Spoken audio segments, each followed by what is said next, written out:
So you hate this movie? You hate this movie?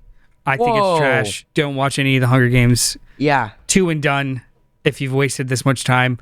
Twilight is the way to go. Don't send them after me just because they got mad at you, Noel. Don't send the haters here. If ever you're like, what do I watch? The answer is always Twilight. I mean, if it's between Hunger Games and Twilight, If it's between, I'm trying to get a clip. If it's between Citizen Kane and Twilight. I'm trolling Insta. If I'll it's do my between shocked face again. Casablanca and Twilight.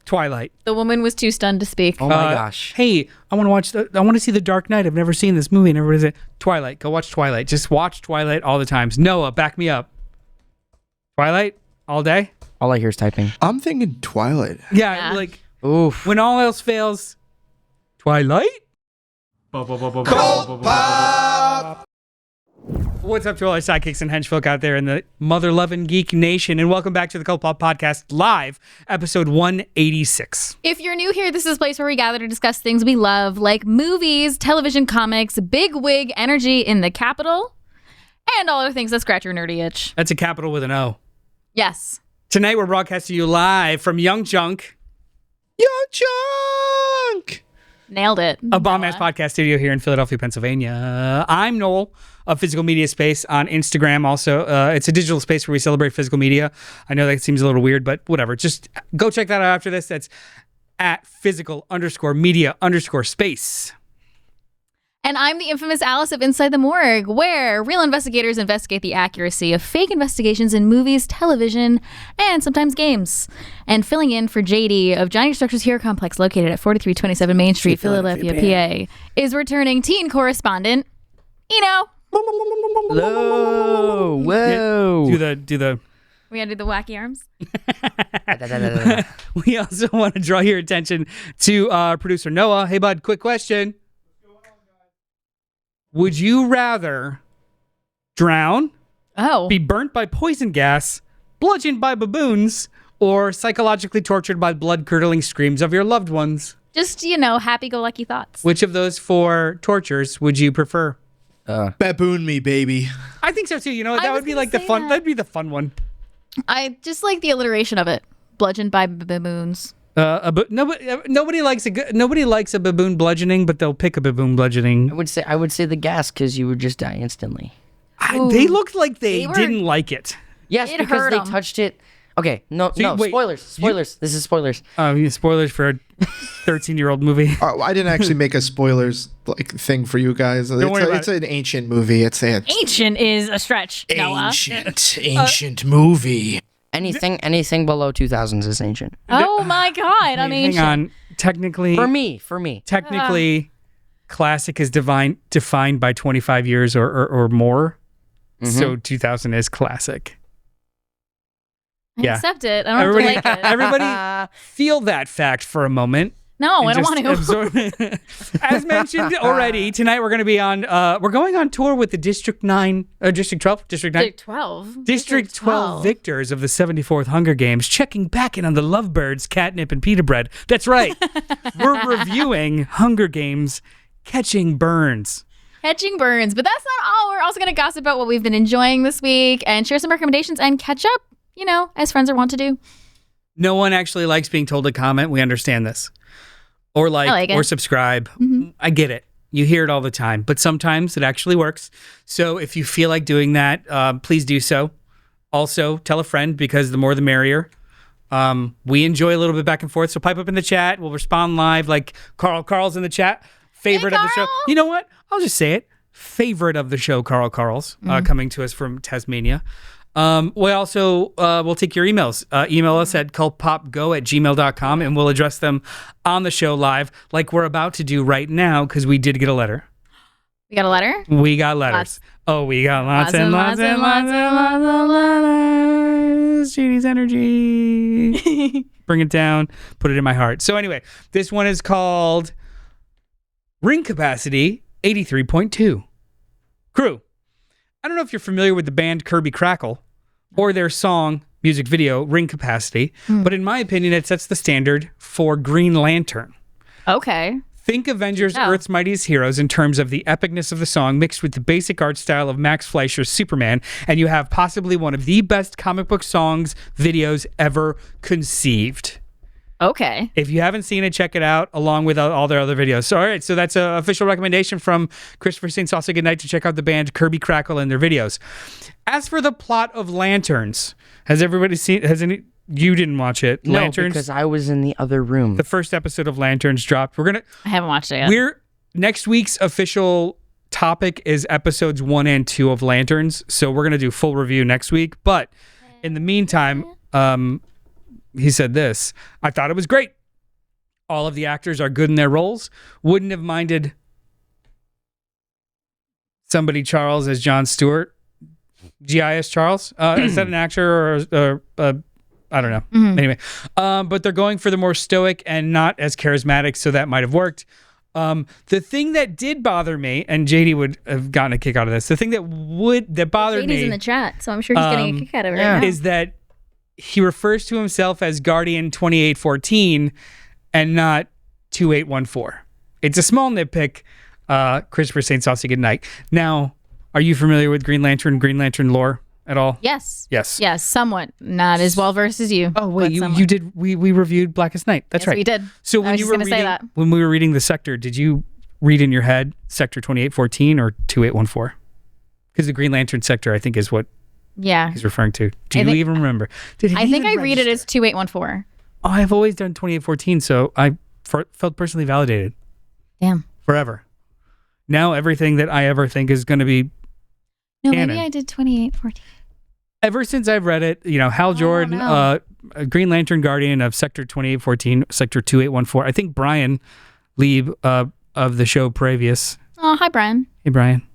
Used to say 2814. JD, 2814 or 2814? Type it out. In the chat. Type it out. It's really easy to type out.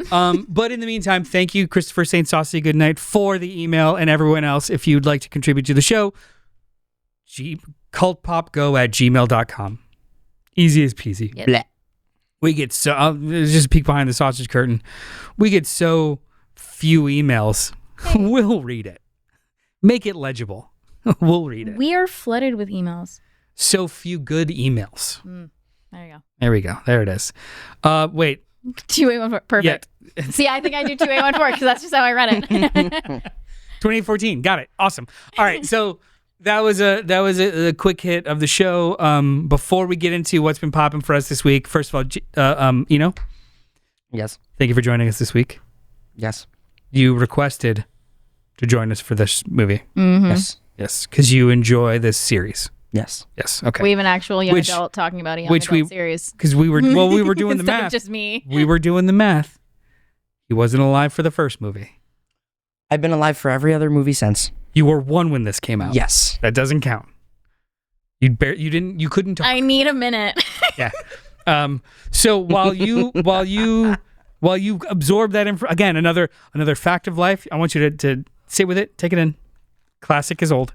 I did bring for the show limited edition Oreos, apple pie a la mode. So that is apple pie and vanilla flavor cream, artificially flavored Oreos.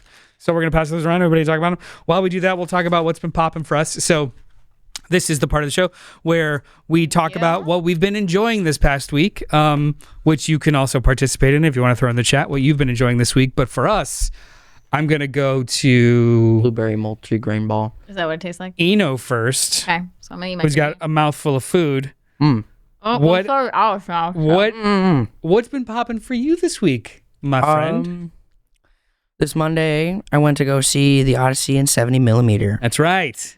With my Uncle Noel. That's right, because it was birthday gift. Part of your birthday gift. Aww.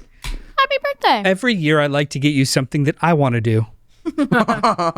And this year was securing the way too difficult to get tickets for Odyssey in 70mm. Why is 70mm presentation so special? If you remember. Give me a second. No. Mm-hmm. With a mouthful. Okay, I like these reviews. Like adults want to do. 70mm is special because there are only 29 theaters in the world that can shoot this way. 26. Oh, no, wait, hang on. I'm having another 26 cookie. in the country. 41 in the world, I think. I can't remember. Either way, I can't remember the number. There few. are less than 50 in the world It was a 9 a.m. screening on Monday morning. And it was... Had to sleep over at his house, which is when he watched Lanterns. Completely sold out. And I'm sure that some people in that theater with us traveled hours or from out of state to come see that movie. And, I mean, it's worth it, too, because it fills the entire screen. How did you like it? Was it a noticeable difference for you to see it in 70 millimeter? Yes. I feel like it immersed me more. Yeah? And the fact that IMAX came out when I saw IMAX movies, they weren't really... I didn't see more immersion when I went to go see a regular movie in like regular format, and then I went to go see an IMAX movie. It felt the same. It's just IMAX was a bit louder. Yeah. The change was pretty drastic for me, just because the biggest showing I've seen was when last birthday we went to go see Fantastic Four in IMAX. That's right, and they had the 1:43 aspect ratio. Yeah, for and it was pretty big. Scenes. But I saw Odyssey in 70 millimeter, and it's a lot bigger, and I feel like it's better. What did you think of the movie itself? It was such a good movie that I didn't have to get up to use the bathroom, nor did I eat any food that I got. Damn. Yeah, that I'm gonna be honest, that never happens for me. When I took you home, your dad asked, like, did he like it? I was like, I think he did. We talked about it in the car. I'm pretty sure he did. But if it's any indication, never looked at a device, didn't even go to the bathroom, and I did not feel any restlessness at all. Nothing. 3-hour movie, no restlessness. Eyes were open too. I didn't fall asleep at their house for a while. Like it was, I fell asleep late, like midnight, and I usually sleep in on those days. But you're a teenager. I was tired when I woke up. I was tired when we were driving. I got into the movie theater and I was wide awake. Amazing. Yeah, it was good. This is high praise. That's a good movie. That's how good of a movie it was. Heck yeah. The second time around for me, cried at all the same spots. Nice. You told me you didn't you expected it to be lame because you already saw it. Yeah, I didn't expect to be as moved as much, and if anything, I noticed things more because I knew where the crescendo was getting to. So by the time like the main moment happens, I was even more into it. It's a bit of a weep. To me, it's a bit of a weeper. I think it's really good. I'd probably cry. It's a sentimental movie. Okay. It's action sentimental. Those always hit me. So the quickest 3-hour movie I've ever seen. Yes. Okay. Yes. So would you recommend going to see movies in 70 millimeter? Or just Odyssey? Or Odyssey in 70 millimeter? Currently, yes. Fair. Doomsday is going to be an Infinity Vision. Yeah, it's just large format. Probably will be 70 millimeter either way. Nope. Hopefully. Nope. Nope. Nope. Then what will it be? It's just they just framed it in 1.9 and blow it up. Whatever it is. It'll be in large format, but it's not 70 millimeter. It'll be what about Dune? Dune has sequences in 70 millimeter. Can I tell you a quick story about Dune? Yes. Always. So the tickets went live yesterday. Oh! JD is alive.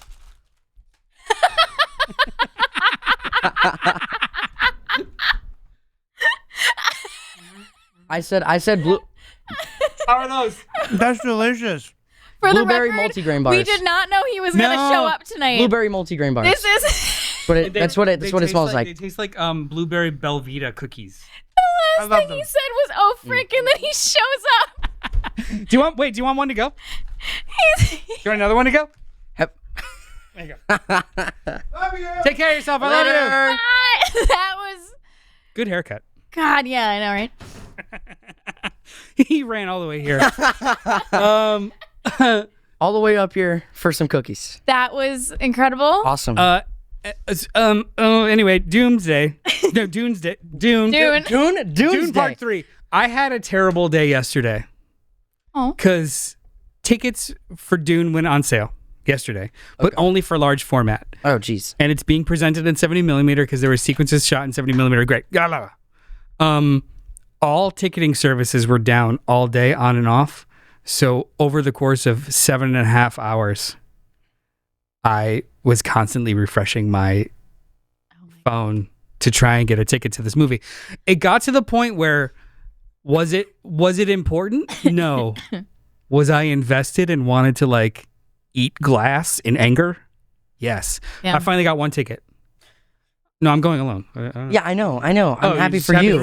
I'm happy for you. I love you. High five me or I'm just going to die inside. There you go. I finally got one ticket for December 18th at 7:40 a.m. Mm-hmm. And the night before 7:40 a.m. That took me a minute to clock. I like lagged. That was the earliest showing of the Odyssey in 70mm was the show that we went to. I am going at 7:40 in the morning to go. And what's kind of fun about it though, and I'll probably if anybody that I work with is going to be watching this, which they won't, I am taking the day off. The night before. Today's the day that everybody you work with is watching. Yeah, I love it. So let's pump those numbers. Get the viewers up. Like, comment, subscribe. We're going to see Avengers the night before. So I'm gonna have like a movie. 18 hours of just like movies, which is it'll be nice. It'll be fun for me. Anyway, Alice. Yeah. Excuse me. What one thing did you do this past week that made you pop? What's poppin'? Oh.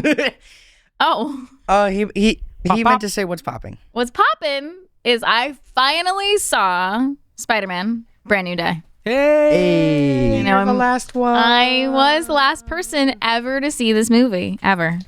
Kind of. It's made like $2 billion. I know. And some of that is from me now because I went to see it. So it's worth the hype. Go read the prompt if anybody hasn't seen it and doesn't know what it's about. For those who don't know, fighting crime full-time as Spider-Man in a world that doesn't remember him and the pressure of seeing his old friends move on without him sparks a change in Peter that may not have the power, that he may not have the power to control. Sorry, I don't have my glasses on.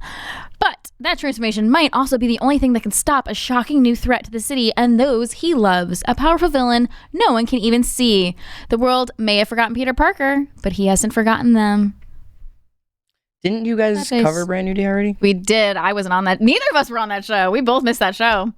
Not all three of us at this table have seen the movie in different times. Well, we saw it together and have not talked about it in front of these cameras.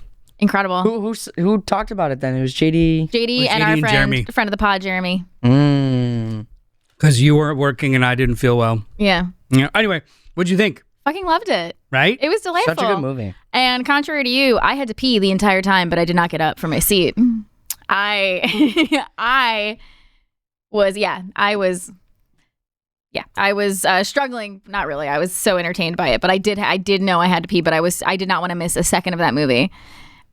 So good. Sam had a similar story. You, me, your aunt, and your other aunt. You were lousy with ants that day. Wait, isn't one of those ants my wife? There you go. Put it on the board. Put it on the board. Wife, sister. And then sister. Mm-hmm. So 2 aunts. Sam, like third act of the movie, we're all into it. It starts to get credit rolling, and she's like, "Is there going to be something?" I was like, "I mean, there always is." I have to be so bad. She was sitting there. She was sitting there. It got to the point. It got to the point where she was standing in the back towards the last 5 minutes because she wanted to run right away, but didn't want to miss anything. I feel like the end teaser was a little. It was cute, but it wasn't really. A big I was mad that I waited to pee. You should have peed. Same. Should have peed. I could have peed like 17 times before that actually came up, but I didn't know if there was going to be a mid-credit scene or not. And the person I was with and we kept laughing because like we kept thinking there was a break and it was going to happen and I could go pee soon. And then it was just like more credits, and I was like, I'm being punished. It's 90% Rotten Tomatoes and 98% audience score. It was fantastic. It is so well regarded. I feel like really loved it. You think it's overhyped? Worth the hype. Worth the hype. Okay, I was like, what? Because it was sold out first day. I do have a letterbox. We saw it the day after. Mm-hmm. Yeah, we saw it Saturday. It Saturday. It was good. It was so good. Great movie. Spider-Man Brand New Day 2026. Oh wait, your sister asked me to bring her one of these Oreos. Oh sure, you can take the rest of them. Okay. Put it in the chat, son.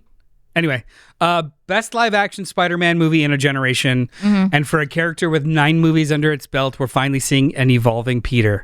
Brand New Day is bold, mature, engaging, and fresh. I loved it. It's set deeply within the broader Marvel universe, but a Spider-Man movie first. I can't wait to see it again. 4 stars. Yeah. You told me agreed. you were going to see it again. Have you seen it again? I haven't had a chance to yet. No. No. You said you will though. Like I want to. You I will. told me and with determination, you will go see it. I really want to. Mm-hmm. I really want to see it. would go You better. It didn't make enough money. Okay, I'll go again, guys. And it's on you. I mean, I did have to go see the Odyssey again. That's true. You know what? You took money out of Sony's pocket because instead of going to see Spider-Man again, I had to take you to go see the Odyssey. So it's on you. Wow. Way to make So me now feel bad you got on to his see it 2 birthday. more times. One for me, one for you. Your nephew's got a lot of sway over you, Noel. And I mean, it's my godson. Sounds like he's got all the power. I don't. Yeah. I don't. Don't tell Noah, him have that. you seen the new Spider-Man yet? No, I don't leave the studio. Oh, that's right. I'm sorry. I wasn't sure if they let you out every once in a while. It's funny because it's true. He lives behind that curtain. We feed him cookies. Anywho, I watched a weird little movie. Did anybody see Nobody, the Bob Odenkirk movie? Yeah. No, I want to though. I love Bob Odenkirk. I do I don't too. like horror movies. It's not a horror not a movie. horror movie. It's like an old man John Wick. I heard that didn't sound enthusiastic, Noah. It's not that great. I think it's trash. I don't like Nobody? it. Not trash in a good way. I actually don't like So Nobody it's at all. garbage, not trash. Garbagey. Garbanzo? It's like I know a lot of people really love it, and I think they love it because they love him, but the movie itself is like a weird incel fantasy about violence that turns into an elderly Home Alone at the end. I didn't like it at all. Elderly Home Alone. I mean, Yeah, it didn't hit any of the beats I wanted it to hit in no good way. It wasn't like surprising in a good way. What I will suggest though is he's in another movie that came out earlier this year called Normal, directed by Ben Wheatley, with a Rotten Tomato score of 77%, audience score of 75, and I think that's pretty fair. Sheriff Ulysses, his provisional posting in a quaint Midwestern American town of Normal was meant to be a welcome respite from his marital woes and recent moral injuries in the line of duty. But when a botched bank robbery interrupts the municipality's tranquil pace, a dark secret is inadvertently exposed, and Ulysses soon discovers that the town is anything but its namesake. Now, it's the same kind of like aesthetic of old man Odenkirk doing action stuff, but it's like thrown in a blender with almost Hot Fuzz in a way, where A lot the of town words. has a giant secret and then things go wildly awry. It's also so violent, it's comical. Oh. Like, the movie starts with a member of the Yakuza chopping off a guy's head. Oof. In like comical fashion. So like the aesthetic is just very, very comic booky. It's very funny. Sam and I, my wife, He said it again. we were both bored with Nobody and never watched Nobody 2, but we were like kind of hooked in this, and it was really, really, really, really, really funny. Where did you watch it? It reminds me. I bought them. I bought it. It was 50% off at Barnes and Noble, so it was like the 4K was $17. So you bought the physical media. I did buy the physical media. Amazing. At physical_media_space. But like a week later, it showed up on HBO Max. So anybody can watch this on HBO Max. Normal. It's a really fun movie. But what does it sound makes like? from what you're saying, it makes me think of the really violent movie with Jason Momoa and David Bautista where they were brothers. What was that? That's what it Wrecking sounds Crew. like to me. Yes. That's what it sounds like to me. I liked this a little bit more, but that was funny. That was funny. That was like a comedical violence. There was something. This is maybe I'll be talking out of my ass about this, but sometimes violence is like the violence in a movie will be comical, but the level of violence, or at least how it's presented, will make it feel gross. Like that shouldn't have been funny, but it's presented as funny. Whereas sometimes, even if it's more violent, the whole scene kind of makes it funnier. So like in this, it's about in Wrecking Crew, there was so much collateral damage when they were like the car chases and stuff. After a while, all I could think about is all of those people in that minivan who were just going to work are completely dead. Oh, But yeah. the movie is They did just not about how survive. funny these characters are while they're trying to get away from the helicopter. So like after a while, you're like, that's like not funny. That's uncomfortable. It starts out Whereas funny. this, everyone deserves It it. starts out funny, and then it gets gross, and then from where it gets gross, it gets like, why was this funny? It's a tone thing. Yeah. But I would suggest you have HBO Max. I do. It's a fun sit. All right. It's a fun. Good to know. It's a fun sit. Has Ben Wheatley directed anything else that I would know? The Meg 2. Okay. For real? I think so. Yes. I have not seen any of the Megs actually. I do love a shark movie. I know Megalodon's a little different, but all right. The first one's the first Meg is fun. The second one is just absolutely awful. Yeah, I was right. Meg trash 2. or garbage. I find it. First one's trash. Second one's garbage. Okay.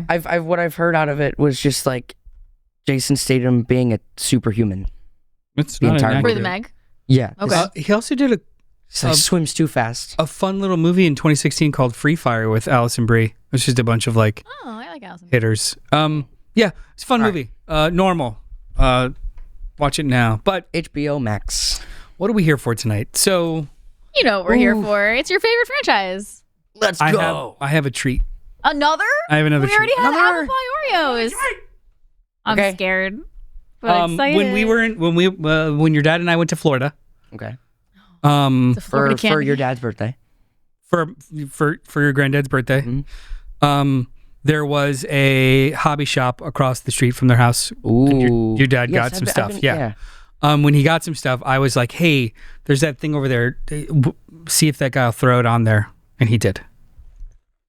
So for us to open for every Hunger Games movie, I have a 24-pack of the official Hunger Games. The official Hunger Games trading card set. So we are each gonna rip a pack. Yes. Let's go and see who we get. My dopamine. Excited. My dopamine for trading cards will be continued. So Johnny, JD, I love Alice and Brie. Where was she? You brought her up in a movie that the Meg 2 guy directed. You're like, oh, he did this thing with Allison Brie. No, I didn't. You literally That did. was Sorry, Brie Larson. Oh. oof. That was if you don't know, I'm classic. So memory goes. How do you turn this into a stand? Like To be this? clear, I'm saying dopamine because I am a trading card collector. Amazing. Me and my dad. Look at that. Look at that. So yeah. lady first, if you'd like to pick your like a pack, just any pack. Did you say ladies first? I Because said that's what, lady first. Hold on, what let Effie me says, look though. this That's up. what Is Effie there- says whenever every Hunger Games when she pulls, she's like, as always, ladies first. Yes. You did it on purpose, right? Right? Yes, I did. Ladies first. Let me see if there's I any grabbed. like chases you get out Oh, of there this box. aren't. They're just movie cards. Here. They're 6 signatures. per pack. There are signatures in here? Yeah. 6 cards per pack, 24 packs per They box. released in 2012. Yeah, it's only for the first movie. Don't So, say you know that what? like it's so I'm hoping old. for a. I'm hoping for It a. hurts me when I'm you hoping say for a- that like it's I'm ancient. sorry. Wait, who are you hoping for?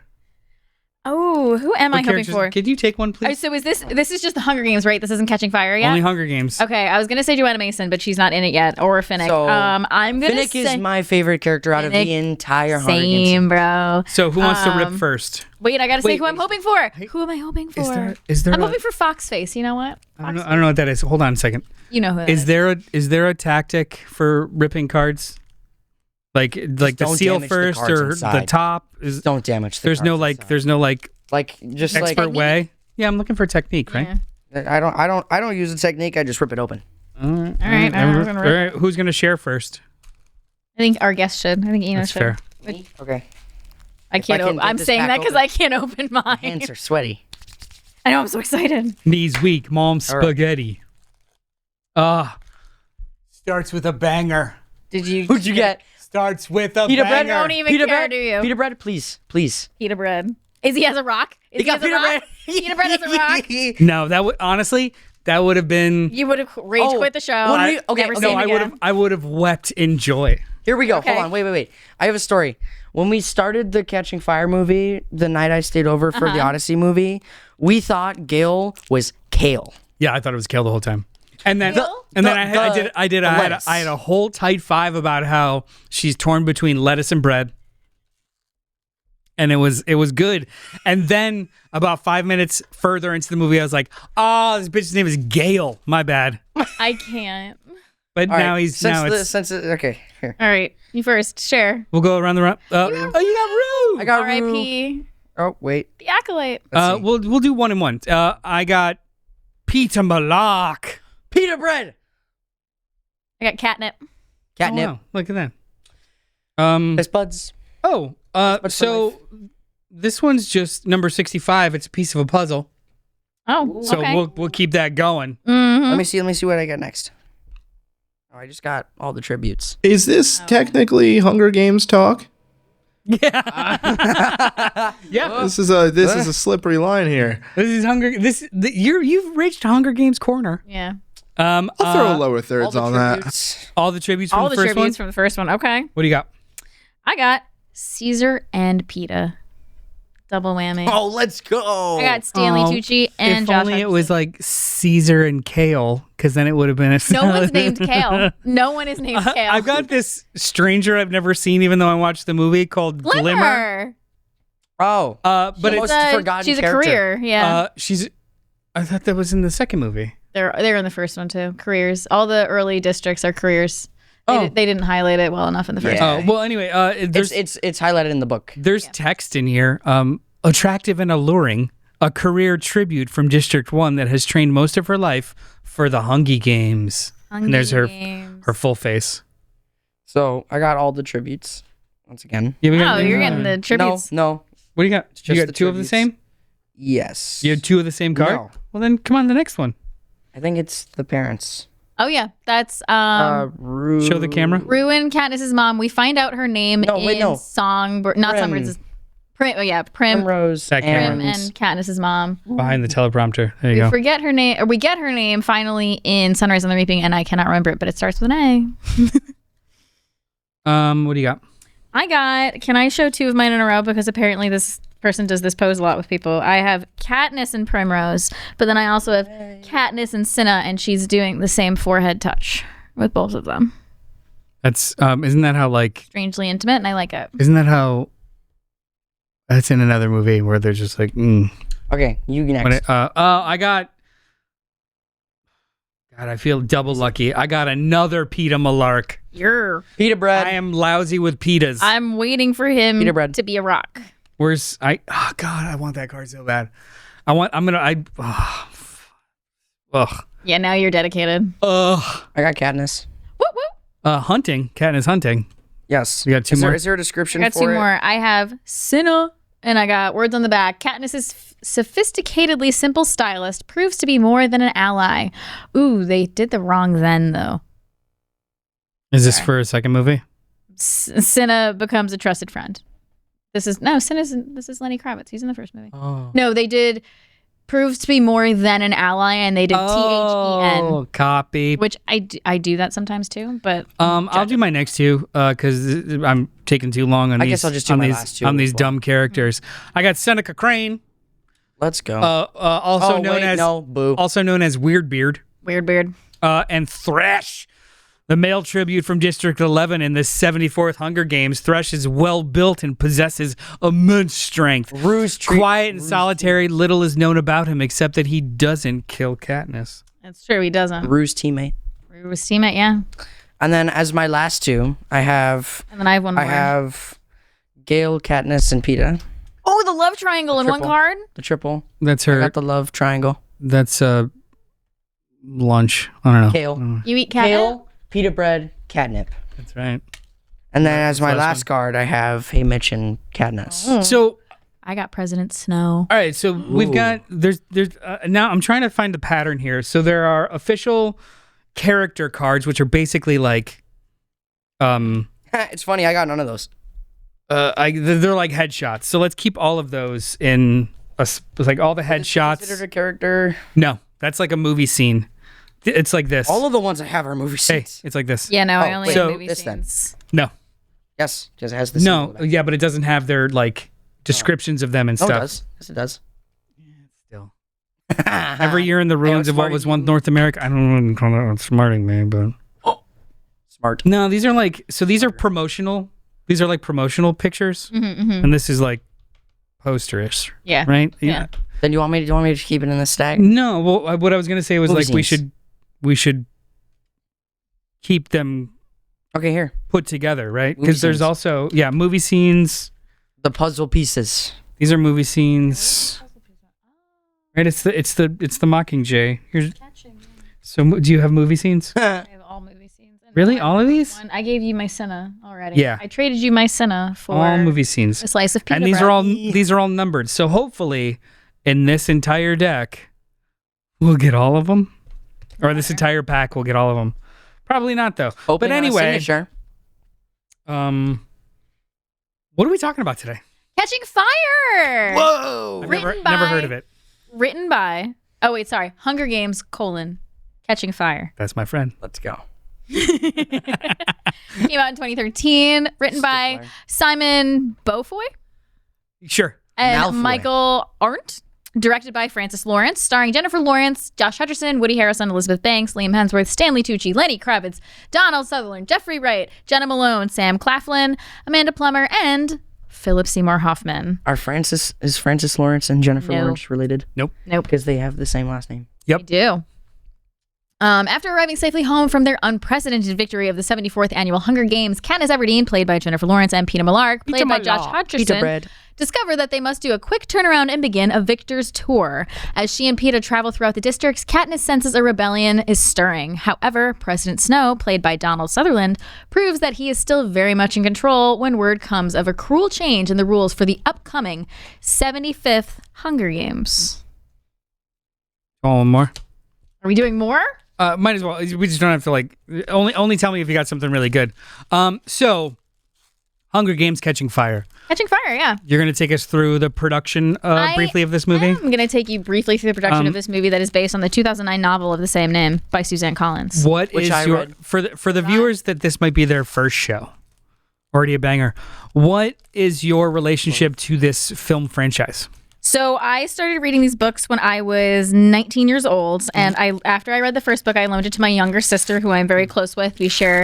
We read a lot of the same books together, and we have both been fans ever since. And even carrying on into our adulthood, we still read the books, the newer ones that are the prequels, and we go see the movies together. So it's always meant a lot to me. And Catching Fire is my favorite of the movies, and I believe of the books. I'm still trying to decide if I like one of the prequels better than this one, but yeah, huge fan.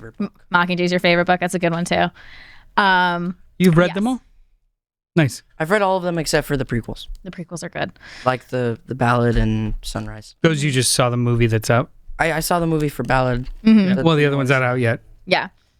So yeah, I've always kept up with these books and movies, and it's like one of the franchises that I never really dropped off of. Like, even though I love Twilight, I did have a little dip where I wasn't as interested, and now I'm obsessed again. But Twilight or Hunger Games, I've always kind of like consistently been like, you know what, I'll put that on, or you know what, I'll read the new book. Hell yeah. And by the way, did you read Sunrise on the Reaping? I have. I read it in 3 days. It's great. I've read all of them. All I know is it's the story of Haymitch. It's so good. Isn't it? Is it the first or second? That's the one that might be my favorite. First or second? Is it the first or second? Second quarter quell. It's the second quarter quell, and it's the second prequel book.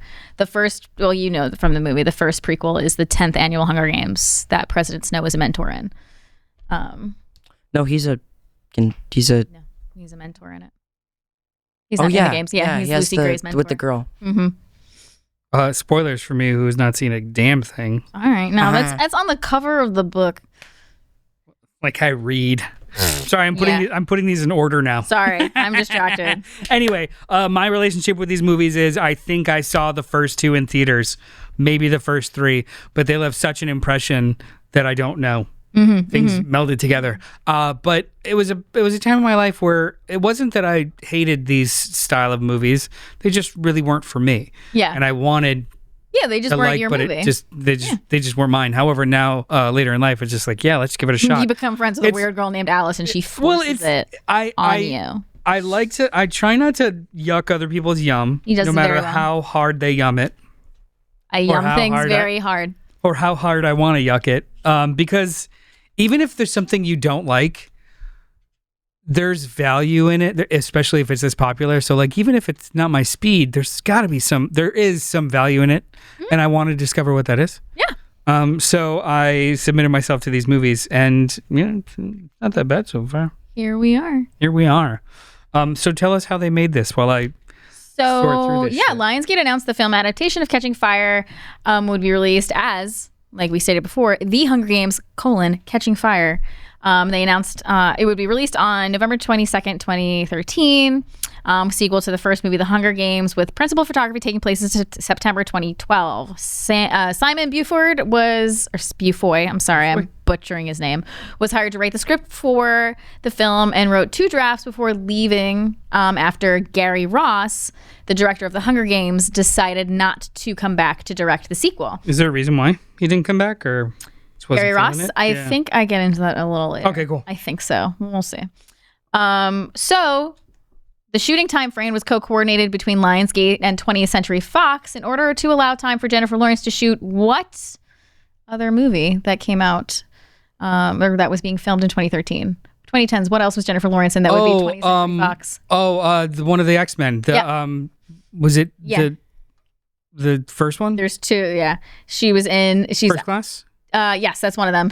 So X-Men: Days of Future Past and First Class, which is the one they had to make time for. Future Past. It says both. Yeah. Sorry, I misread. No. It was Future Past that they were shooting because it was a sequel to X-Men First Class. Yeah. Cool. I misread there. Dope. She was a big deal in those movies. Yeah. So she was having a big year. Wasn't she the shapeshifter? Yeah. Yeah, she was Mystique. So on April 10th, 2012, it was announced that Gary Ross, the director of The Hunger Games, would not return due to a tight and, quote, fitted schedule. So he cited lack of time he had for directing and writing the film in 3.5 months after the release of the first film as his reason for leaving the franchise. What a baby. But we got your boy, Francis Lawrence. Probably the best thing that happened to this franchise. And he has since directed every other movie, including the prequels. Even if is he directing? Yes. Without spoiling whether I like this movie or not, moving on from Gary Ross, even though I really like Gary Ross, who did Pleasantville and Seabiscuit and a bunch of other really good movies, moving on from him and his pace was probably the best thing that could have happened to this entire series. Mm-hmm. Yeah. So 2 days later, after it was announced that Francis Lawrence would be directing, it was reported that Michael Arndt, who was a writer in Toy Story 3 and Little Miss Sunshine, was in talks to rewrite the script of Catching Fire. I cannot talk because Simon Beaufoy. Freedom of Information Act? FOIA, yes. Catching Foya. Catching Foya. We're very giving Harry Potter. We're vibes. very pro freedom of information. Yes. On CultPOP. Yes, we are. So on May 24th, 2012, the film was renamed. Guess what? The Hunger Games: Catching Fire instead of just Catching Fire. I love that they throw this in because it's such a Noel tidbit. At least it wasn't a Hunger Games saga. A Hunger Games saga. Catching Fire. No, it's a Catching Fire saga. Katniss. It was a Katniss saga. Catching Fire. Hunger Games 2. I mean, hey, go watch our Furious episode. It still doesn't make sense. Hunger Games: Catching Fire. Yeah. I love Furious. That doesn't roll off the tongue too well. Hunger Games. It's weird. Oh, this is card number 1. All right, so these are all in order. Here's our dupes. Let's go. Here's these, and then here's the characters. We're doing pretty good so far. Yeah. Let's go. So according to more. Anyway, so, we're doing movie now. No more cards. All right. According to sources, the adaptation needed to be done filming by December 2012 to fit Lawrence's schedule. But when X-Men: Days of Future Past lost its original director, the shooting for the film was delayed until April 2013, and Lawrence was no longer needed to film in January 2013, and the shooting time frame of The Hunger Games: Catching Fire was extended to March, including several breaks due to holidays and award seasons. I was 5 months old. I hate that. I was 20. Guys, I was like 40. Relax. That's not true. Who was the original director for Days of Future Past? Was it Matthew Vaughn? You don't have to look it up. I think it was Matthew Vaughn because it ended up being Bryan Singer, who is a garbage creep. It is. Oh, he is? Yeah. But I think it was Matthew Vaughn who did First Class. Stories by Matthew Vaughn. Yeah, he was. Yeah. Would have been a better movie. Yeah. Said it. So back to this movie, the casting. In July 2012, it was announced that Jenna Malone would portray Joanna Mason, who I love in this movie. And I just love her in general. I feel like everything I see her in, I enjoy. She's pretty dope. Yeah. And Amanda Plummer would play Wyrus. And this one I was stoked about. I remember when they announced this casting, Philip Seymour Hoffman would portray Plutarch Heavensbee. And I remember, so in Sunrise, they cast Jesse Plemons to play the younger version of him, and that was the first fan cast in my head that I casted, and I texted my sister about it as I was reading the book, and I'm like, they better hire Jesse Plemons to play young Plutarch, because it will be perfect. What's Amanda Plummer's name? It's Wyrus. I really thought they just called her Wires. Joanna plays Joanna. Huh? I don't know. Jenna Malone plays Joanna Mason. And Amanda Plummer is Angry Wyrus. Hatchet Girl. Yes. Yeah. I know. Yes. Oh, you looked like you were trying to place her. Sorry. Mm-hmm. I think you said the same. I was reading your face. Jenna Malone. Jenna Malone, probably. Following this, in August 2012, it was announced that Lynn Cohen had been cast as Mags, who's the older lady. Mm-hmm. So before Cohen was cast as Mags, Melissa Leo Richardson was... Oh, sorry. She was on his back the whole time. Every time he was running around with her on her back, I just kept thinking of Luke with Yoda. Yeah, in the Dagobah system. Absolutely. Mm-hmm. There's a really cute story that Sam Claflin, who plays Finnick, tells about that. He watched a video of that running back, and it was like a blooper reel where she kept laughing because she was having so much fun just being carried around his back, and they had to like do so many retakes of that because she's supposed to be mute and not having a good time. And she's like, I'm sorry, I'm just having so much fun. But he watched it after the actress had passed, and he watched it after the actress passed, and he got like choked up. And he's like, I'm glad that we still have all this footage of us having a good time in Hawaii. And it was really cute. Melissa Leo was considered for the role of Mags. She would later say that she was disappointed she didn't get it. Alan Ritchson was cast as Gloss. Jack Reacher, you mean? Yes. Baby Reacher. Sam Claflin was cast as Finnick. This was 13 years ago. He looks... Alan Ritchson, excellent shape. Looks like he's aged 45 years in the last 15. Yeah. Did you see the Netflix War Machine movie he was in? No, I haven't. I didn't. It was good. It was pretty good. It looks like fun. Yeah. I do watch Reacher, though. Yeah, I've heard he was pretty good as the main role in that movie. I enjoyed that movie. He is required to just look ominous and beat things, and he does it incredibly well. He beats nothing in that movie. A lot of running. Oh my goodness. Jeffrey Wright? I wouldn't go that far. Jeffrey Wright was cast as Beatty, but do you want to know who else was also one of the front runners? Who? Tony Shalhoub. Oh, that could totally would have worked. That could have worked, right? That totally would have worked. Right? Yeah. And then other front runners for Finnick, and I love Sam Claflin as Finnick. I think he's perfect. Taylor Kitsch and Armie Hammer. Oh, okay. Yeah, I'm glad they went the way they did. Taylor Kitsch, love him. Do you know who Taylor Kitsch is? No. Do you know who Taylor Kitsch is? He was the first Gambit before your time. He was also John Carter of Mars. Mm-hmm. He's a great actor, but everything he's in fails. Yeah. Like he literally is not. He's in the second season of True Detective, which was everyone says is the worst season. Yep. He's the spin-off character in that Terminalist Prime I was show. gonna say. Like he is the best actor that is not in the greatest. Like he peaked. His popularity peaked with Friday Night Lights. Yes. And your boy Plemons. Oh yeah. Anyway, sorry. Did they at all talk about recasting Rockface? No, not that I saw. God damn it. When I saw it, everybody loved Peter Bread. I like him a lot more in this one. Yeah, right? So production officially began September 10th, 2012, with shooting concluding for some of the cast December of that year. After the Christmas break, filming was resumed 2 weeks into mid-January for some of the main cast and placed on hold for awards season. Principal photography resumed and concluded March 2013.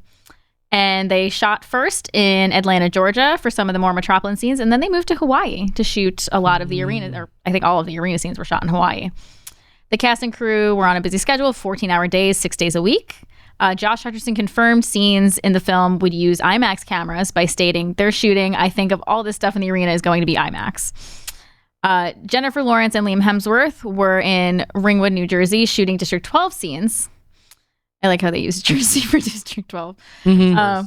What's it Cole? Hemsworth. Coal mine shit show. Yeah, Hemsworth. What about him? Liam? Mm-hmm. Never mind. Liam? Liam. Kale. The third best Hemsworth. Yeah. Kale. Those were the snowy scenes they shot in New Jersey. So like there's some scenes where it's snowing. Jennifer Lawrence confirmed that she would fly to Hawaii on February 25th, the day after she won the Academy Award for Best Actress for what movie? Oh, Silver Lining Playbook? Yep, correct. Yeah. I would just like asking you trivia questions about what other movies Jennifer Lawrence is in. So, I'm just quizzing him and he's getting it right. I'm a stan of her. Yeah, because Hunger Games is your favorite movie. Yeah. Hunger Games will forever be known as how I became the biggest fan of, what's her name? Jennifer, J-Law. Francis Lawrence has estimated an hour of the film would be devoted to the arena scenes and said that cameras would be mounted to avoid the shaky cam look of the first film. Thank God. That's what I'm saying. They were walking on grass and it was... Yeah. A lot of shaky cam in that. Felt like wind. Yeah. In an IMAX featurette, Francis Lawrence also confirmed that scenes taking place in the arena were shot on IMAX cameras to distinguish them from scenes in the external to the arena. Richardson originally shot Gloss's death scene as him getting one of Katniss's arrows to the face upon slitting Wyrus's throat, but the filmmakers later decided during post-production that it was, quote, too gruesome, so they edited Katniss' arrow strike to the chest instead of his head. Approximately 50 minutes of the film's footage was shot. Tomato. He got one. Okay. Yeah. Approximately 50 minutes of the film's footage was shot in IMAX format, though through the use of 3 IMAX 15 perf 65 millimeter film cameras. Perf is the perforations at the top and bottom of the film strip where it spools through. Like there's like a grill that kind of spools the thread through. The bigger the frame, the perforation usually is like less. So like I think it's 15 perf, 5 perf, and like 7 perf, and some of them like go up and down. It's fun. Yeah, and that's what I got. 15 minutes. So 15 minutes was 50, was 50. Oh, almost a whole hour was in 50. full frame. Yes, that's cool. Yeah, right. I wish I would have seen this. I thought you'd like that. And the fact that Francis Lawrence is strategic enough to make sure that this whole... So the movie does completely change kind of like pace. As soon as they get into the arena, it feels like a bigger movie, whereas in in the original, it was just like more... It was slower. It was slower, but this actually felt like we are in a different place now, and I could totally imagine the aspect ratio moving up, and then we're in it. Yeah. That's cool. That's really cool. I have one more thing before I let you discuss soundtrack. On November 16th, 2012, the first teaser trailer for this movie was released during a movie. Twilight. Which one? The last one, because the last one came out in 2012. Thank you. Right? He's the biggest Twilight fan, guys. Yeah. I actually, earlier today, I'm a little bit of a cheater. Earlier today, I looked it up because I am experiencing all of these movies this year. I know. So it melds in my head. This is what happens when you let me It melds in my head as one thing. Whereas I wanted to see like, oh wait, I know that Twilight started in like 2006. How far did it go? And then so like these movies basically handshaked each other, or like they tagged each other in and out. Five. Like, hey, you had the monoculture for 6 years, your turn. And they just kind of became a thing. But they overlapped by one movie, basically, right? Yeah. Rally race. Kind of. A YA rally race that's still going now that this has technically been a franchise for like 15 years now. Yeah. Wouldn't be surprised if they just handed it back to Twilight for some... Well, isn't there going to be more like Twilight things coming up? But that's allegedly all TV. An animated series from Edward's perspective, Midnight Sun. Yay. You're so excited about it. I Edward over Jacob, sure. There you go. But anyway. Man of taste. When people watch this movie, there's music associated with it. Yes. Tell us about it. Guest, what did you find out for us about the soundtrack? The person with musical knowledge in here. Because I play an instrument. You know what? Didn't even make the connection. You are a musician. I am a musician. Amazing. What instrument do you play? I play trombone. Amazing. I'm a brass person. I'm very loud. We can all aspire to be brass people, just like in here. In our souls, yeah. What I found out about this movie's soundtrack is the fact that they had Coldplay, Imagine Dragons, Diplo, and The Weeknd. As he was starting up, too. It was also like... And Ed Sheeran. Ed Sheeran, Lumineers, The National. Like some small bits. The National, which I thought was cool. Ed Sheeran had 3 songs? A bunch. It was in general. It was it looked like an alt rock soundtrack. The National is such a weird pick for this. Same with the Lumineers. So like I could totally see Coldplay and I could totally see Imagine Dragons, but then all of a sudden like didn't sound like the them. National to me. Lumineers are in there it like sounded like a Hunger Games movie. It didn't sound like them. The National is a band for when you're like 30 and you're tired. Like not Hunger Games, man. Why are you saying 30? He's right though. Like because I'm 30 and I like the National. He's super I've seen them live. Silence. When I was 30. I've seen them a couple of times too, but it was all post-30. I saw them too. War on Drugs opened for them. It was awesome. We were at the same show. I saw them at for Philly locals. I saw them at Union Transfer for the release party of what's the album with the house and the window in it? Sleep Well Beast. Yes, they did Sleep Well Beast from start to finish. It was the official release party, and they filmed it, and then they did songs afterwards. But it was cool. They were great. Everyone should listen to the National. Are you familiar with the National? No. From this movie? You have to be when you're 25 plus. Okay. It's. I guess it's one of the rules, right? Eno's so 30 and tired. So 30 and so tired. 30 and tired. Anyway, what else about this soundtrack is notable? All right. So, this soundtrack was number 5 on the Billboard 200. Woo woo. In the first week, selling 55,000 copies. A lot of copies. For comparison, the first soundtrack sold 175,000 copies in the first week, making number 1 spot. That's quite a dip. It is. For the first movie being kind of slow. I'm kind of surprised. It's 125,000 less copies in the same week. Yeah. But in total, this movie sold 151,000 physical and digital copies combined in 2013, and making the 7th best-selling soundtrack. What was number 1?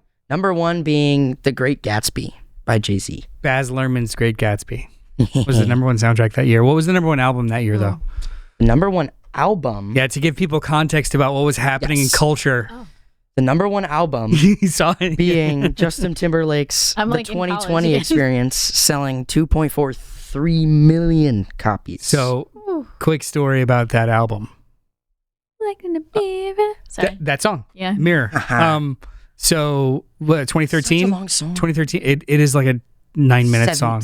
Like almost 10 minutes. So long. So, 2013, I was 20. 30. Okay, that tracks. 30, 31, something like that. But that was my going out in Westchester phase. That was my like pre-gaming in college. This song always came on towards the second half of the night. We were always toasted, and we would all just like sing it to each other. 'Cause you're my mirror, staring back at me. not Justin Bieber. Justin Timberlake is also for if you're 30 and sad. Hey, But I was gonna ruin the tour. But like, I went to his. but like What tour? The World Tour. It's a different kind of sad. To be fair, I went to his concert in 2023 You did. before I moved here. Damn. Yeah, your parents have seen I've them never like even twice, seen 2 or that. 3 times. It was like the For Tomorrow tour for his new album, which was pretty good. He comes from a Timberlake household. Love that.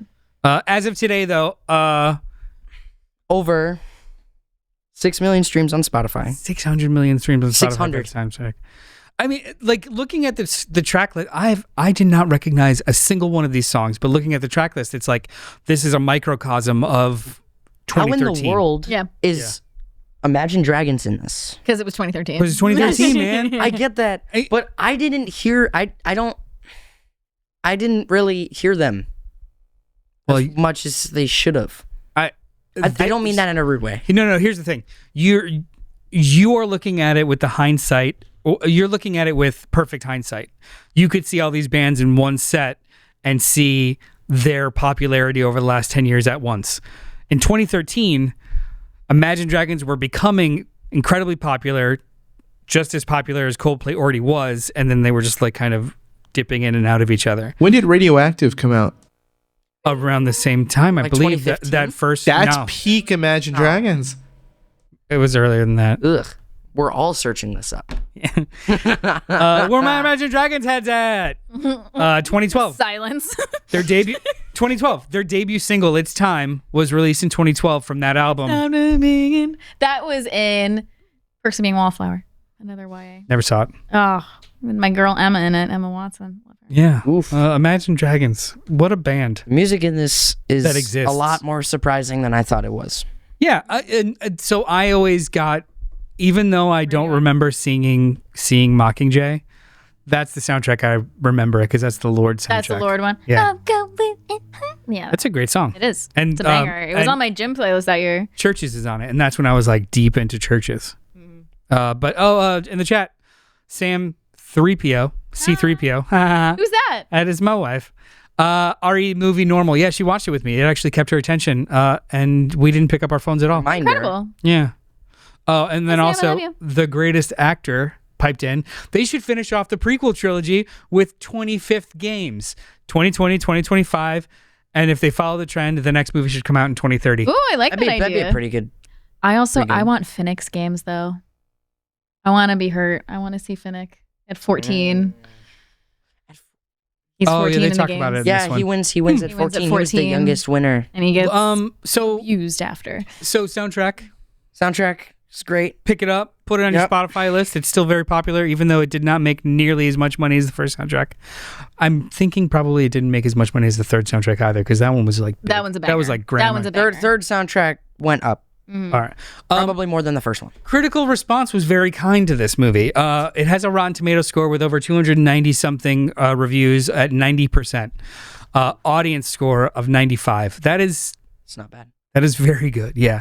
The response financially was just as happy. Yeah. So The Hunger Games Catching Fire earned $424.7 million in North America and $440 million in other countries. Worldwide total of $865 million. Worldwide, it is the highest grossing film in the Hunger Games series. This is still the most popular. Yeah, what? Cool Hand Luke? 100%? Sorry. Yeah. No, I'm sorry. Keep going. I love that movie. But anyway, it is the highest grossing Hunger Games series movie. It's the highest grossing film distributed by Lionsgate ever. And it's the 5th highest grossing movie of 2013. Does anyone want to guess what the other 4 top 5 highest grossing movies of 2013 were? Do you want some hints? Top 4 of 2013? Yes. I'm just going to cheat and search it up. You don't have to cheat. Okay, one of them had to do with a Hobbit. 2013? No? Okay. The Hobbit? Yes, No, but what? which one? Was it Curse of Smaug? Yeah, it was Desolation of Smaug. That's number 4. That's right above Hunger Games with $958 million. There was also one that had to do with little yellow assholes that can't speak English. But which one? Despicable Me. 2. That was number 3 at $971 million. Yeah. Damn, this got beat out by Minions. Despicable Me movies have been around for a very long time. Did the first one come out in 2010? Either 2010 or 2009. I haven't. Yeah, I don't think I was in college yet when that one came above the two, number 1 and number 2 are movies that kind of surprised me. The second one's a Marvel movie. You mentioned it earlier tonight. Iron Man 3. That's right. Iron Man 3 was number 2 that year. That came out in 2013. I do love that one. $1.21 billion. And the number 1 movie that year, highest grossing, kids still sing the main song from it today. And it features a snowman. No way. Oh, Frosty? Oh. Frosty the Snowman. Kids do still sing that song, and it does feature a snowman. And you know what? Over time, Frosty the Snowman probably has made more money than Frozen. Over time, as an number IP. 2 came out in like 2018. And then the rest of the top 10 that year, Fast and Furious 6 was number 6. Monster University, Gravity, which I have not seen in Monster forever. University Gravity was gave amazing. me such anxiety. Yeah. Space stresses me out, and that my friends made me go see that movie, and I was stressed. It reminds me of the deep ocean. Same, which also stresses me Thalassophobia. out. I was going to say it's pretty creepy. And then Man of Steel and Thor: The Dark World. Over the Dark World. Oh my! I forgot Dark World came out that year. Yeah, 2013. That was the beginning of IP slop. Either way, During its opening weekend, The Hunger Games: Catching Fire claimed first place with $158 million, opening higher than its predecessor, the first Hunger Games. No colon, just the Hunger Games. $152.5 million. So it was a little higher. This was the 6th highest grossing opening weekend, the 2nd highest grossing opening weekend of 2013 behind Iron Man, and the highest grossing opening weekend in November, breaking the record set by New Moon. Twilight New Moon in 2009. The Twilight Saga, New Moon. That's right. I wrote it correctly. And that's my favorite Twilight movie. As I already mentioned, critics were very ebullient about this movie. Some choice words. Peter Travers from the Rolling Stone gave it 3.5 stars out of 4, said its pop culture escapism can be thrilling when dished out by experts. Katniss is a character worth a handful of sequels, and Lawrence lights up the screen. You'll follow her anywhere.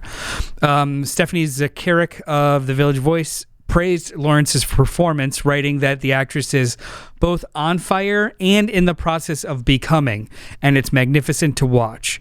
They also commented other stuff. Roger Ebert's website, Susan Wills of USA Today, awarded the film 3 out of 4 stars, praising the acting of Jeffrey Wright, Amanda Plummer, and Jenna Malone, referring to the travel the arena as visually intriguing compared to the first movie. Oh yeah. All good stuff. I had to search for some negative ones to make it even. So is one of them a pita bread hater? No, nobody talks about pita at all, and that's kind of the problem with them. A negative review came from Sophie Monks Kaufman of Little White Lies, who praised Lawrence's performance, but criticized the dilution of the ingredients that made The Hunger Games so gripping. If they're referring to the movies, they're smoking crack. She also found fault in the lumbering plot and hamminess of President Snow and Plutarch Heavensbee, as well as the lackluster and unconvincing script culled from a dramatically difficult book. David Denby of The New Yorker argued that the premise doesn't make a lot of sense, but he did praise the impressive first act and Jennifer Lawrence for, and this is a good quote, projecting the kind of strength that Katharine Hepburn had when she was young, and then found that she was willing to... There's a really good quote in here about how her willingness to just commit to everything. Here, critics are impressed by Lawrence. She commits to Katniss just as much as she would commit to a complex David O. Russell character. Like in Silver Linings Playbook. Yeah. So something silly like an X-Men movie, she commits to it just as hardcore as her Oscar stuff. That's why I liked, I didn't see the movie, she was in a movie with Robert Pattinson, who I also love. He does the same thing. Die My Love. But a lot of their interviews and press stuff, I love seeing them banter off of each other. But I'm just chaotic. They're both chaotic, and I feel like they both go into projects in the same way. Yeah. So it's honestly, it's more fun to talk about a movie when people hate it. Nobody hates this movie. I feel like to me, the book and the movie go hand in hand. How so? There are a lot more descriptive details in the book, but it's a book, and it's supposed to have details. Mm-hmm. I feel like they tried to put as much detail as they could into the movie, which worked a little bit. I just liked the movie the way that I liked the book. Oh, so it gave me it gave me the same feeling as the book. Good as the book for Catching Fire? Yeah. I think so too. I feel like they did a good job at doing that. I feel like the first one was too slow. Like we've said probably 15 times already. Yeah, I didn't. I got dragged online for when we talked about the first movie a couple weeks ago. Twilight into it. I got dragged online. I'll bring it in again. So I got dragged online because I thought that the first Hunger Games movie, never read the books, probably never will, and that is okay. Just absorbing these as movies. The first Hunger Games movie I thought was very boring and toothless. It was plotting, exposition, and then it got to what you're supposed to be waiting for, and it was as sanitized as humanly possible. I felt nothing for these people. The first book made it feel better. And everyone told me that, Hunger Games is great. Hunger Games is great. And the very first thing I asked them was, are you referring to the book? Did you also read the book first?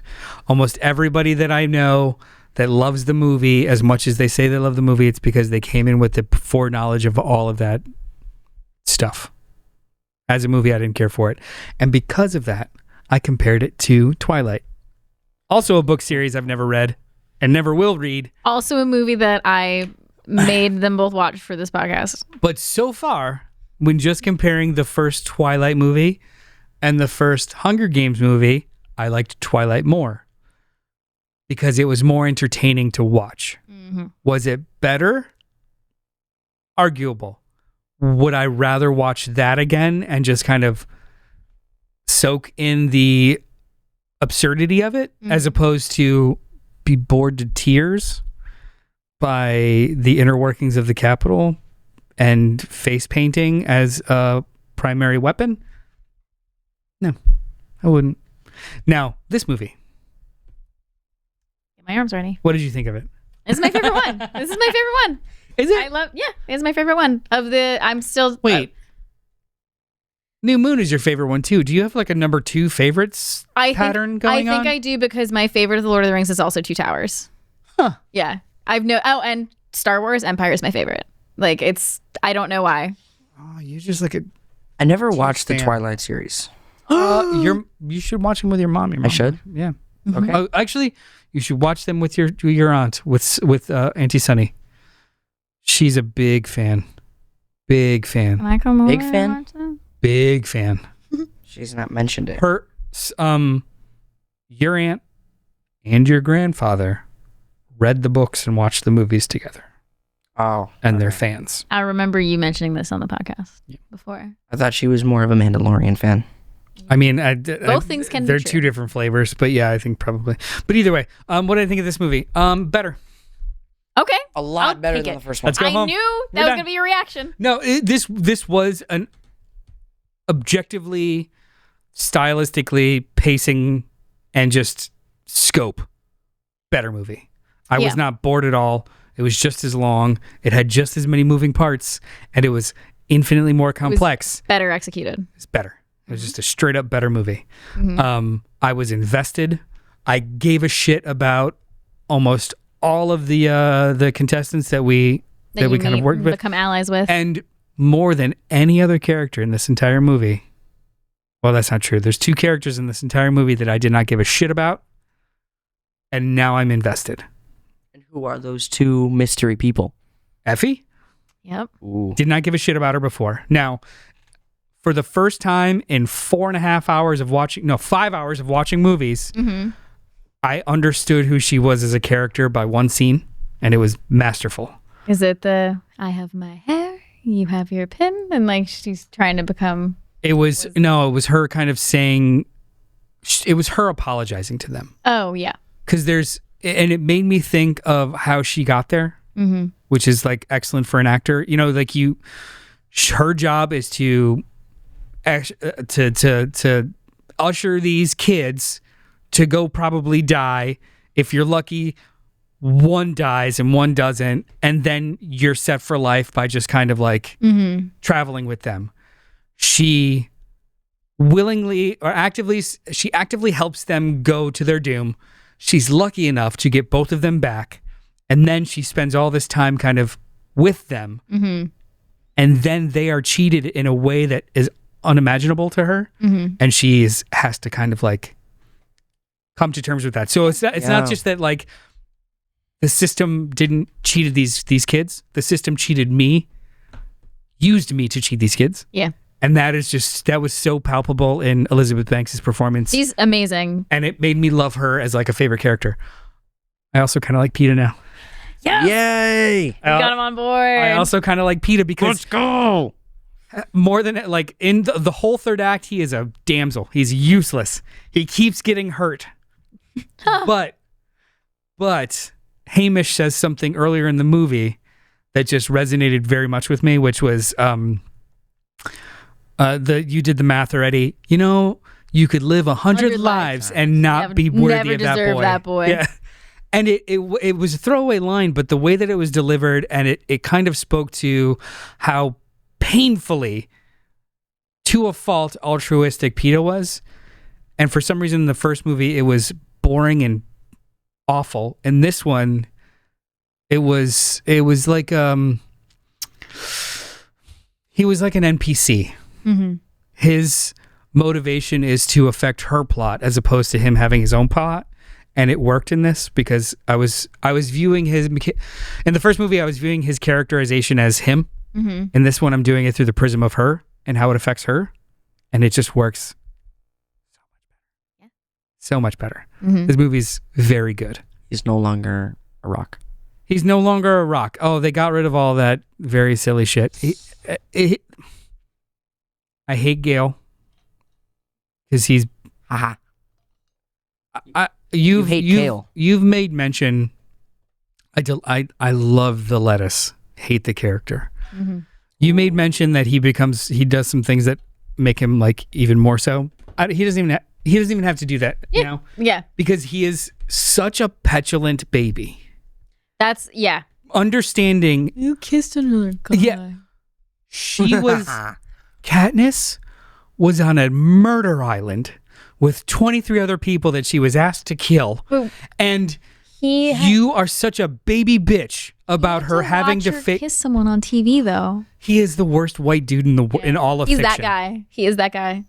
Random dude nobody invited. There's no, even if he does nothing else for the rest of the story, there's nothing redeeming about him as a equal to her. In the first movie, he seemed fine. Second movie, he seemed whiny. In the first movie, it's just like, oh, maybe this is her equal, and that kid's just a puppy dog. And in this one, it's just like, that loyal puppy dog is so much more useful to her than your petulant whining. Yeah. So buck up or get the fuck out. Mm-hmm. And that's how I feel about Gale Monkey's Bottom. What the fuck is his last name? Everyone's got dumb last names in this movie. Give me a minute, and it'll come to me. I thought it was one of the character cards. It's probably on one of the characters. Gale Hawthorne. Yeah. That's actually a good name. That's not bad. Hawthorne. That's a good name. That's a real name. Katniss Everdeen. Oh, we got a Rue character card too. Peter Bread Malark. Peter Bread Malark. Peter. Yeah. So yes, I did like this movie a lot more. I gave the first movie. I didn't write a letterbox for this yet. I will. I promise. I will. Yeah. I will for the next one. I'll read them both. I gave the first movie 2.5 stars. Mm-hmm. This one's got 3.5. Okay. Improvement. Steadily improving. It jumped a whole octave. Mm-hmm. This was really fun to watch. I really enjoyed watching it with you and Aunt Sam. Mm-hmm. This was good. I think you're gonna like Mockingbird. Mockingjay. Mm-hmm. Dying yeah, fire. you're gonna have to. So when we were watching the first movie, mm-hmm. I remembered the scene where Cinna gets beat. Yeah. And I thought that was in the first movie. Nope. So right before she gets to the arena. That was the which was a real mindfuck. Yep. That was the that part in the book. Well, they gave it way too much detail in the book. Yeah. He's dead, right? They killed him? Oh, yeah. Okay, cool. Good. Heavily implied. Okay, like, you never see his body, but you never see him again. You wouldn't even see him through the rest of the series in the movies. You know there's what are they like? Some touching confirmation in the next movie that he has. And why do you think that happened?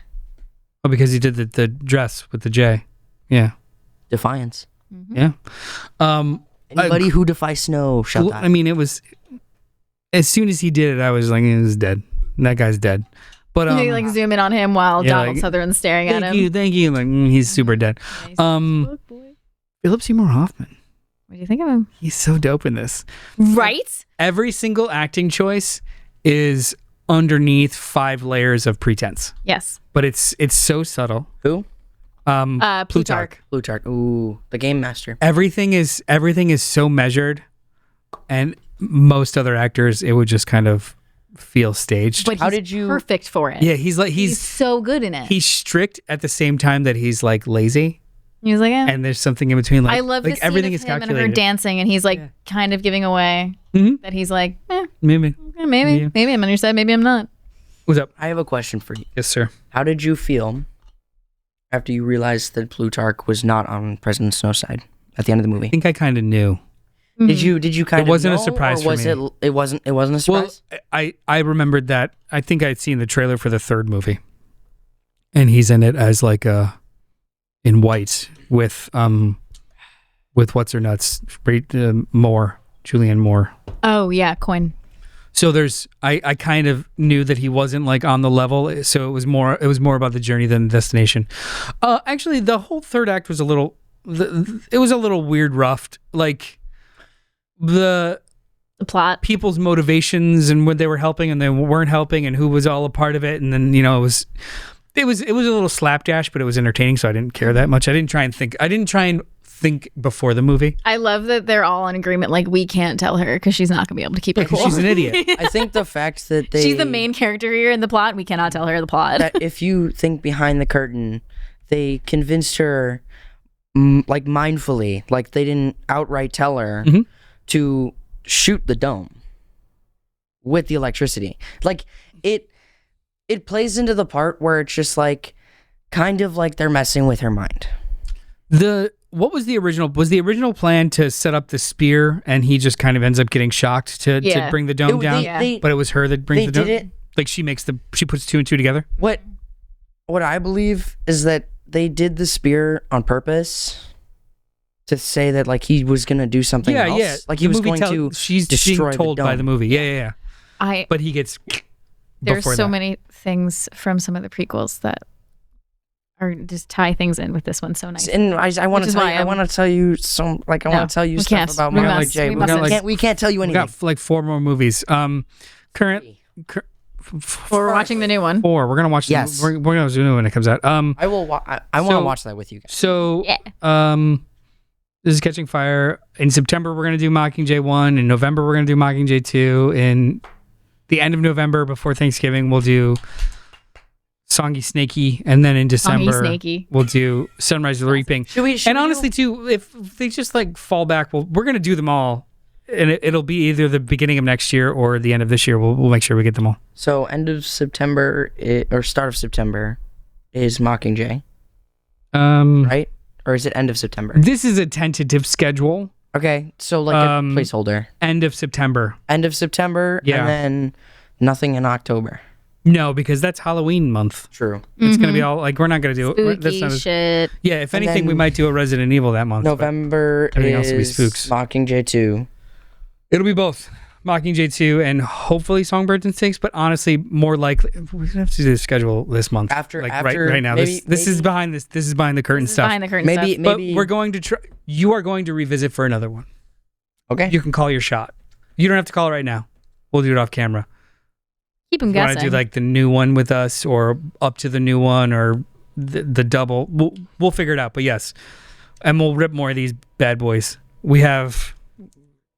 How many did they have? We got to save some for JD to rip. 24. 24 total, and we ripped 5. You did 2 or 1? I did 2. 6. 4, 6. We ripped 6, so there's 18 in here, and we want to get a whole set. Heck yeah! What do we think about after Christmas? Why off the camera? Yeah, sure. After Christmas, we'll do one after Christmas. I'm always down to watch Hunger Games. So, but they might. The math might not work, but we're gonna do it. You're gonna come for another one, and it'll be fine. I will be back. Speaking of, I'll play for all of them. So we probably not. Anyway, so you hate this movie? You hate this movie? I think it's trash. Don't watch any of the Hunger Games. Yeah. 2 and done. If you've wasted this much time, Twilight is the way to go. Don't send them after me just because they got mad at you, Noel. Don't send the haters here. If ever you're like, what do I watch? The answer is always Twilight. I mean, if it's between Hunger Games and Twilight. If it's between, I'm trying to get a clip. If it's between Citizen Kane and Twilight. If I'll it's do my between shock face again. Casablanca and Twilight. Wow. The woman was too stunned to speak. Oh my gosh. Hey, I want to see The Dark Knight. I've never seen this movie. And everybody's like, Twilight. Go watch Twilight. Just watch Twilight all the times. Noah, back me up. Twilight all day. All I hear is typing. I'm thinking Twilight. Yeah. Like, oof. When all else fails, Twilight. I'm so happy I joined this podcast. This makes me need to see Twilight. So are you Team Edward or Team Edward? That's my man. Yeah. That's my dude over here. Is Bella stupid? Absolutely. No, she's just an adrenaline junkie. Anyway, so that was Hunger Games Catching Fire. thank you for joining us on this delightful evening of goofs and gaffs and joy and love. Yeah, all that. And pita bread and ripping cards. Next week, we are going to talk about Lanterns. Lanterns, baby. On HBO Max, episodes 1 and 2, so make sure you see both. Goo. Major spoilers all over the internets about the end of episode 1. It was a bit of a shocker. It's pretty great. So watch it before we talk about it next week. After that, more stuff. Where can the people find you? In high school, right? Yes, I will be in high school. You'll be in high school. But I will hopefully be back. Quit fishing. Of course you'll be back.